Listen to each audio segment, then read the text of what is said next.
And for more on this, we're now delighted to be joined over the telephone by Dr. Mohamad Ezaby, our Professor of International Relations. Dr. Mohamad, a very good morning to you, sir.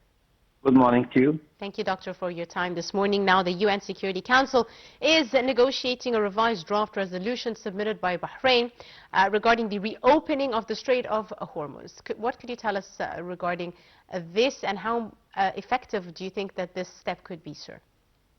Well, the Security Council currently presided over by Bahrain has been negotiating for weeks on a resolution to restore safe commercial shipping through the Strait of Hormuz, yes, which Iran has effectively blocked since the U.S.-Israeli military campaign against Tehran began at the end of February 2026. Yes. Bahrain's original draft, backed by other Gulf Arab states and Washington, explicitly invoked Chapter 7 of the UN Charter. That language would have authorized all necessary means, including sanctions and military force, to protect international navigation. Permanent members, Russia and China, long-time allies of Iran, immediately objected and threatened votes, yes, calling the text one-sided and ignoring the border cause of the conflict. After intense closed door warning, Bahrain circulated a significantly watered down, yes, revised version. The next one that doesn't resort to Chapter 7, which authorizes sanctions or use of military force. Is that correct? Yes. Also, nearly 20% of the world trade oil, roughly 21 million barrels per day, normally flows through this narrow 21-mile wide waterway between Iran and Oman. Since Iran's blocked shipping, traffic has plummeted, triggering on worst energy supply disruption. Yes. In modern history, alternative routes are limited and far more supply sources, skyrocketing freight costs and immediate pressure on fuel prices from Europe to Asia. Yes. The revised resolution is deliberately framed as a defensive to avoid a vote while still giving legal cover for naval escort or limited operations by the U.S., UK, France, and Gulf neighbors without UN approval. Any action would rely on ad hoc coalitions, a far messier and diplomatically risky path. Also, President Trump delivered a rare prime-time national address on the Iran war just 48 hours ago. Markets had hoped for signal of de-escalation or a clear timeline for widening down the conflict. Instead, the president struck a competitive tone, vowing the United States would hit Iran extremely hard in the coming weeks and offering no firm indication that the war is nearing an end. Yes, and this has resulted in a further rise in oil prices and a slump in stock prices. Yes, now the barrel of oil reaches $140, and it's about near to be about $200.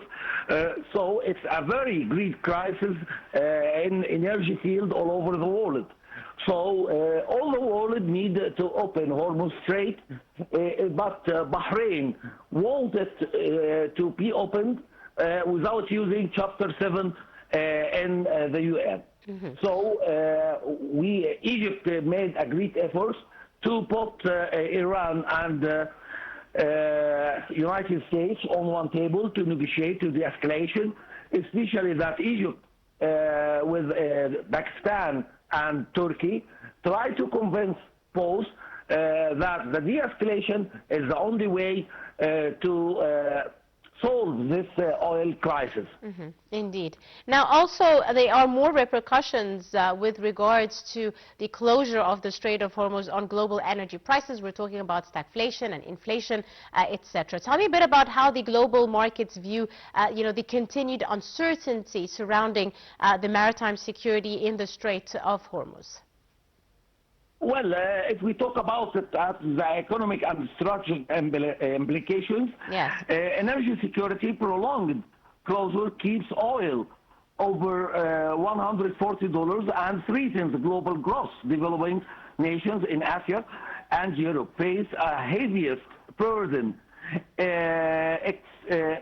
Expect stepped up U.S. Gulf naval activity regardless of the UN outcome. Private security firms and alternative shipping routes are already seeing record demand. Failure at the UN could push the conflict further outside multilateral channels, increasing the risk of escalations between Iran and Western navies.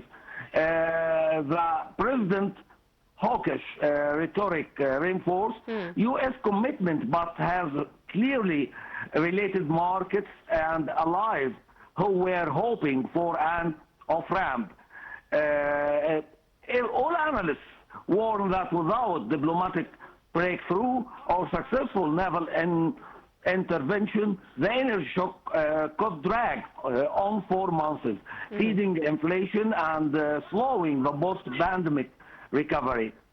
So the UN Security Council remains deadlocked tonight, and the global markets are still digesting President Trump's message of the continued pressure on Iran. The Strait of Hormuz is not just a waterway, it is the artery of the world economy, and right now it is closed. We will bring Iran